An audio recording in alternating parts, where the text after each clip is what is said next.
Bismillahirrahmanirrahim. Assalamualaikum warahmatullahi wabarakatuh. Selamat datang kembali di mata kuliah kita, mata kuliah Matematika Statistik. Masih bersama dengan Ibu selaku dosen pengampu, Ibu Nur Hajar Anugraha STMT. Pada video pembelajaran kali ini, kita akan membahas mengenai distribusi probabilitas yang umumnya digunakan dalam keseharian pada matematika statistik. Jadi secara umum, distribusi probabilitas itu terbagi atas dua, yaitu distribusi probabilitas diskrit dan distribusi probabilitas kontinu. Nah, apa saja sih bagian-bagian dari distribusi probabilitas diskrit ini? Yang pertama ada yang namanya distribusi Bernoulli, kemudian ada yang namanya distribusi binomial, ada yang namanya hipergeometrik, ada distribusi geometrik dan negatif binomial, dan yang terakhir ada yang namanya distribusi Poisson. Nah, kemudian pada bagian distribusi probabilitas kontinu, ada yang kita kenal dengan istilah distribusi uniform, kemudian ada distribusi eksponensial, dan ada distribusi normal. Nah, semua distribusi probabilitas ini tentunya memiliki fungsi dan kegunaan masing-masing. Biasanya ditandai perbedaannya berdasarkan ruang sampelnya, atau mungkin berapa kali percobaannya dilakukan, kemudian beberapa kondisi-kondisi tertentu. Kemudian, hari ini kita akan belajar mengenai yang pertama ada distribusi Bernoulli.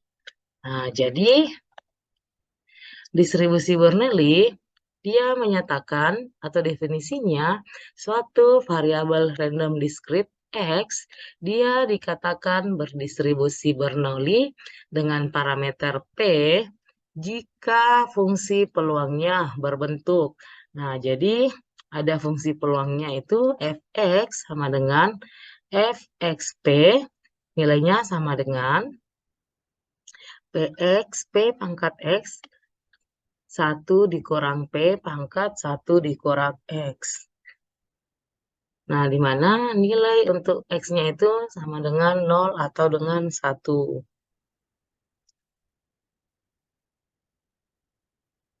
Nah, di sini maksudnya eh,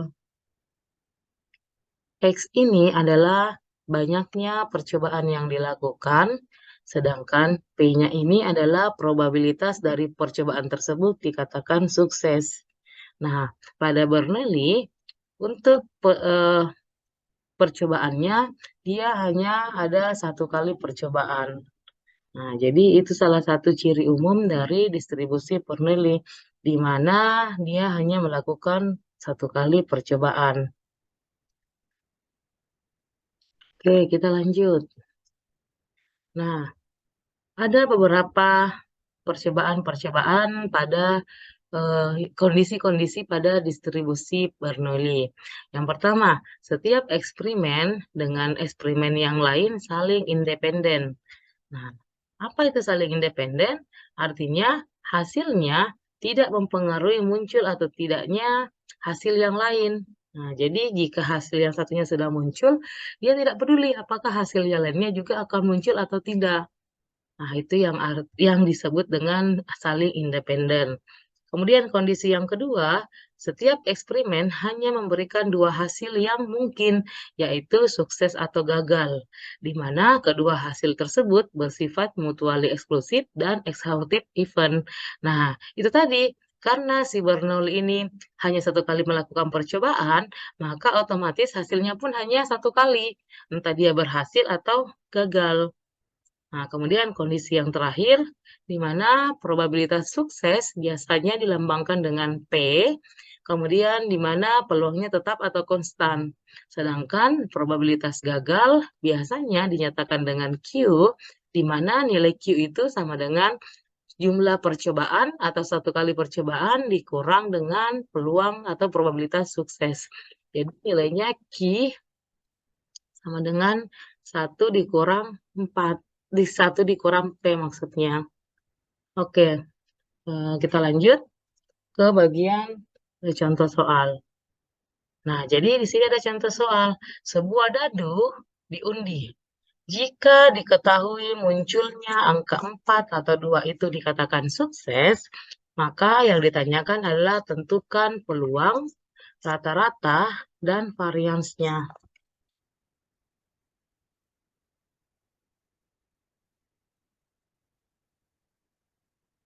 Nah, jadi kita lihat bagaimana cara menyelesaikan dari soal ini. Nah, kita tuliskan terlebih dahulu semua parameternya. Jadi, kita tulis peluang atau kita tulis P. Nah, peluang 2 atau 4 artinya munculnya angka 2 atau angka 4 ini. Nah, jadi kita tuliskan sama dengan peluang 2 ditambah dengan peluang 4. Nah, kemudian kita tulis lagi sama dengan 1/6. Kenapa dia 1/6? Karena pada mata dadu itu ada 6 mata dadu. Mata dadu 1, 2, 3, 4, 5, dan 6. Jadi, setiap angka memiliki 6 kemungkinan untuk muncul. Nah, jadi angka 1 memiliki 6 kemungkinan untuk muncul, angka 2, 3, 4, dan angka 6. Sehingga dia dinilaikan sebagai 1/6. Begitupun dengan peluang angka dadu 4. Dia mempunyai peluang 6 kali untuk muncul. Sehingga 1/6 ditambah 1/6 nilainya sama dengan 2/6. Kemudian nih kita sederhanakan menjadi 1/3. Nah, sehingga kita tulis sebagai X. Nah, ini nih simbol dari distribusi Bernoulli. Jadi X itu kita baca X berdistribusi Bernoulli dengan 1 kali percobaan untuk mencari peluang suksesnya. Nah, kita tuliskan dulu bentuk dari VMF-nya. Di mana bentuk dari VMF-nya itu nilai dari peluang 2 atau 4, yaitu 1/3, untuk kondisi X sama dengan 1. Kemudian, nah, 2/3 ini didapat dari mana? Jadi, 2/3 itu nilainya 1 dikurang 1/3.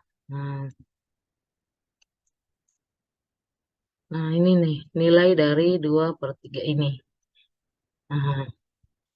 Jadi 1 itu adalah 1 kali percobaan kita dalam mengundi dadu, kemudian 1/3 ini adalah nilai dari peluang 2 atau 4 muncul. Dengan ketentuan X-nya sama dengan 0.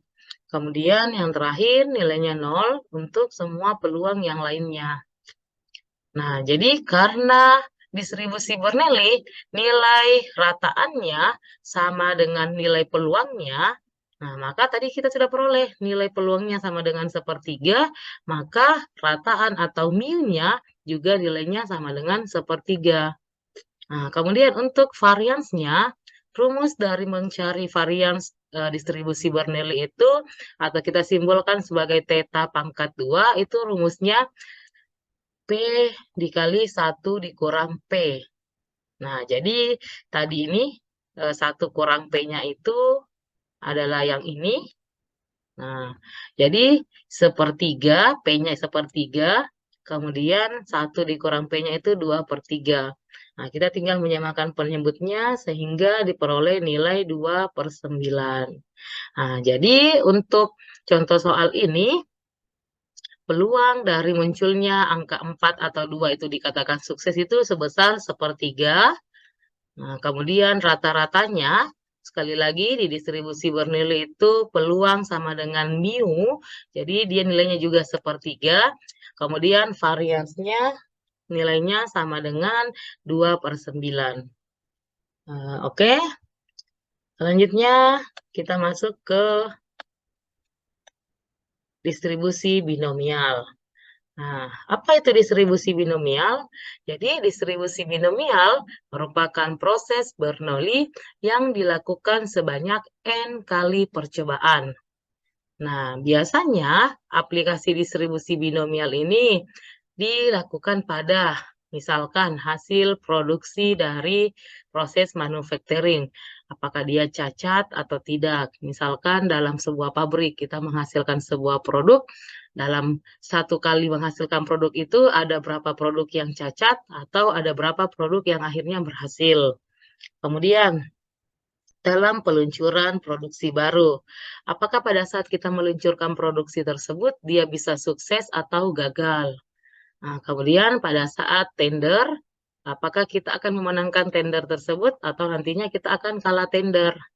Kemudian yang terakhir, ada misalkan pada saat kita melamar pekerjaan, apakah nantinya lamaran pekerjaan kita itu diterima atau tidak? Nah, jadi di distribusi binomial ini selalu ada pilihan berhasil atau tidak, sukses atau gagal, diterima atau tidak diterima. Nah, kita masuk ke bagian contoh soalnya. Nah, kita lihat. Sebuah sistem produksi dapat menghasilkan produk yang cacat atau tidak cacat.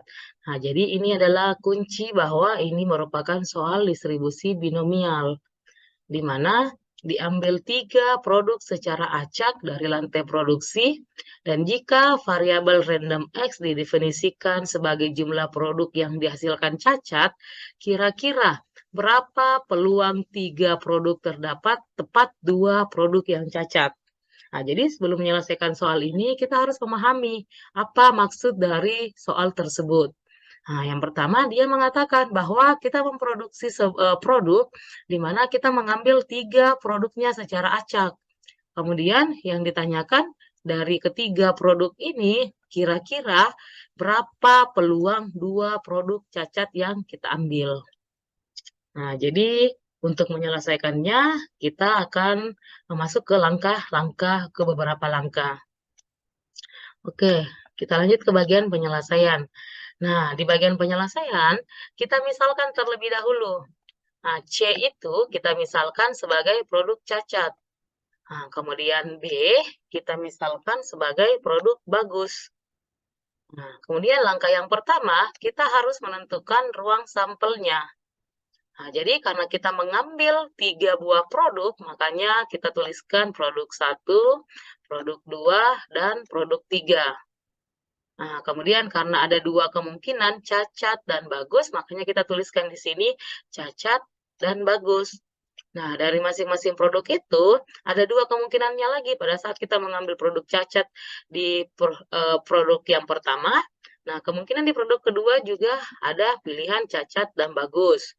Kemudian di produk ketiga juga sama. Kita ngambil produk yang dari produk kedua, ada kemungkinan produk ketiga cacat dan bagus. Begitu seterusnya.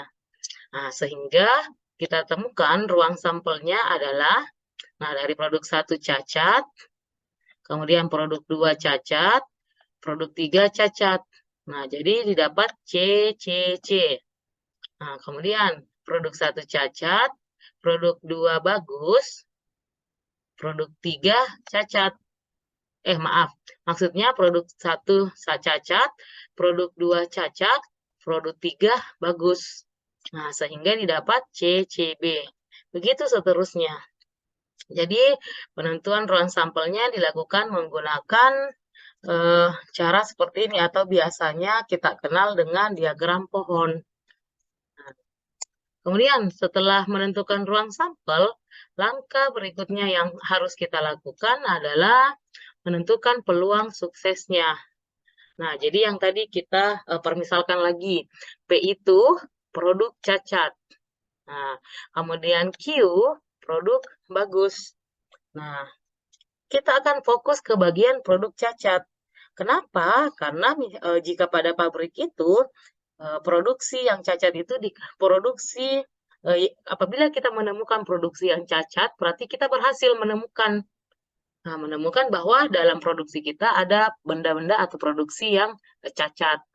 Nah, di mana peluang dari produksi cacat itu 50% atau setengah, begitupun peluang dari produk bagusnya itu 50% atau setengah.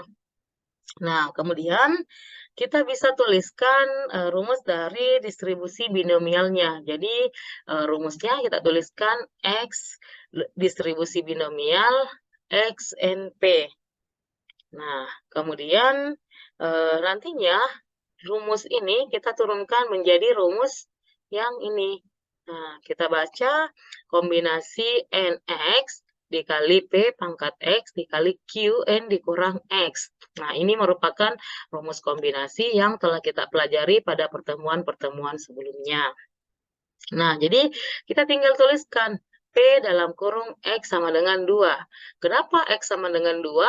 Karena di soal tadi kita ingin mencari dari 3 buah produk, kira-kira berapa peluang dari 2 produk yang kita temukan adalah produk cacat.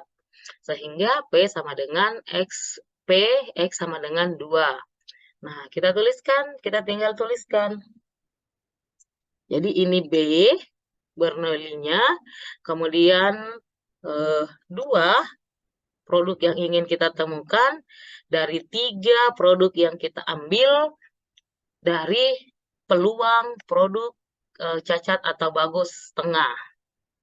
Nah, kita tinggal tuliskan, kita masuk substitusi yang ke dalam rumus, kombinasi 3 dan 2, dikali P-nya sama dengan setengah peluangnya, kemudian X-nya itu adalah jumlah produk cacat yang kita ingin temukan, kemudian dikali dengan setengah, dikali dengan total produk cacat yang kita ambil dikurang dengan jumlah produk cacat yang kita butuhkan.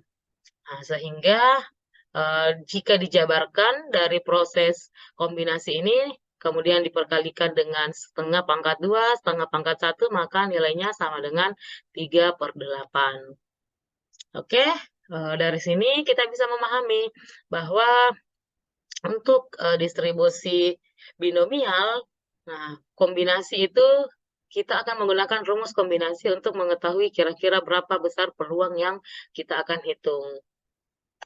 Nah, baik, kita lanjut di distribusi Poisson.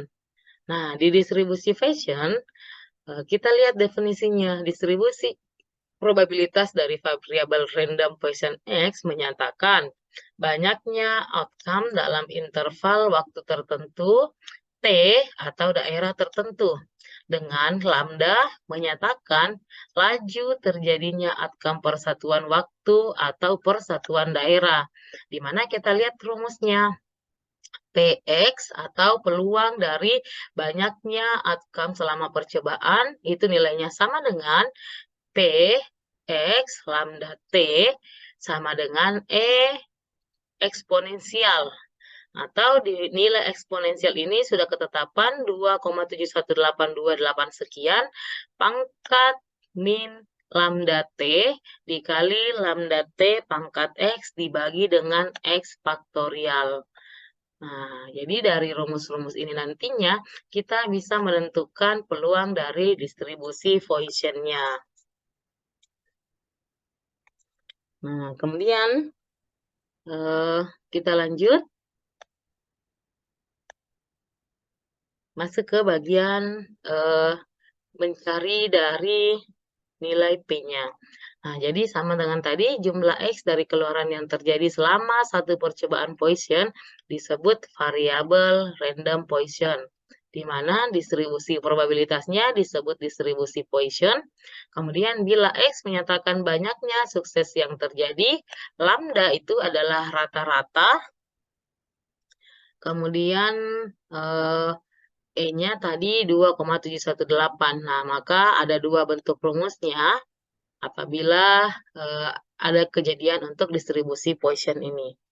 Nah, kita lihat PX probabilitas kelas sukses, kemudian mu atau lambda itu rata-rata keberhasilan dengan nilai N dikali dengan P.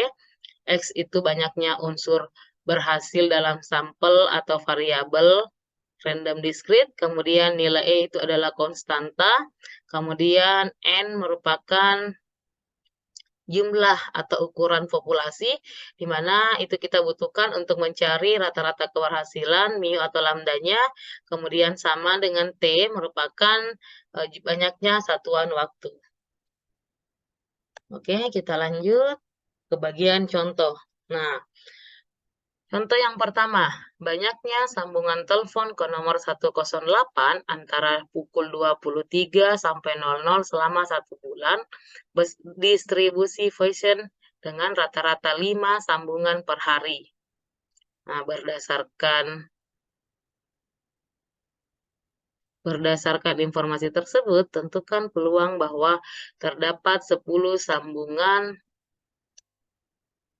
pada hari tertentu saat rentang waktu tertentu. Nah, jadi kita bisa memahami kira-kira apa saja variabel yang ada di dalam soal ini. Nah, yang paling pertama kita tentukan terlebih dahulu lambdanya. Nah, jadi di sini lambdanya rata-ratanya adalah 5 sambungan per hari. Sehingga kita ketahui lambdanya sama dengan 5. Kemudian dia tentukan peluang terdapat 10 sambungan, berarti X-nya sama dengan 10. Nah, kita tinggal cari kira-kira peluang X-nya sama dengan 10 itu, kita tuliskan rumusnya terlebih dahulu. E pangkat min lambda dikali X pangkat lambda dibagi X faktorial. Nah, kita tinggal substitusikan semua angka-angkanya.